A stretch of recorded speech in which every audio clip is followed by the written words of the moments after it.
काहे मांगल जब सरकार चाहिए, जनता काहे मांगल जब सरकार चाहिए। नया बिहार चाहिए भाई चिराग चाहिए, नया बिहार चाहिए भाई चिराग चाहिए। फास्ट बिहार, फास्ट बिहार चाहिए, फास्ट बिहार, फास्ट बिहार चाहिए। नया बिहार चाहिए भाई चिराग चाहिए, नया बिहार चाहिए भाई चिराग चाहिए।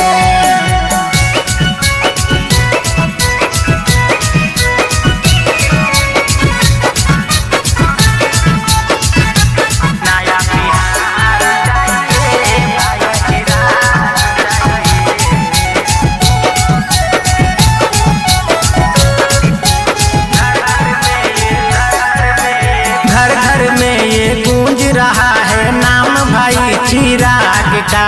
ऐसा युवक आया है जो बदलेगा बिहार का। घर घर में ये गूंज रहा है नाम भाई चिराग का।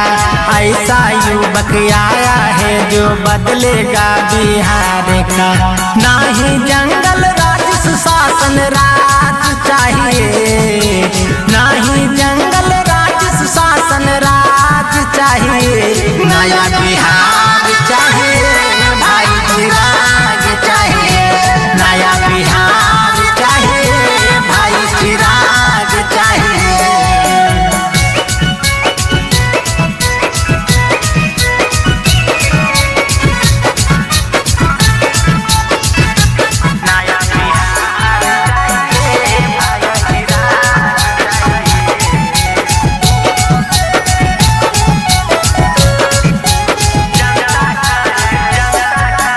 जनता का है प्यार इनको केंद्र तक पहुंचाया है। वापस अपने लाल को बिहार में बुलाया है। जनता का है प्यार इनको केंद्र तक पहुंचाया है। वापस अपने लाल को बिहार में बुलाया है। ना ही जात पात धर्म का भाई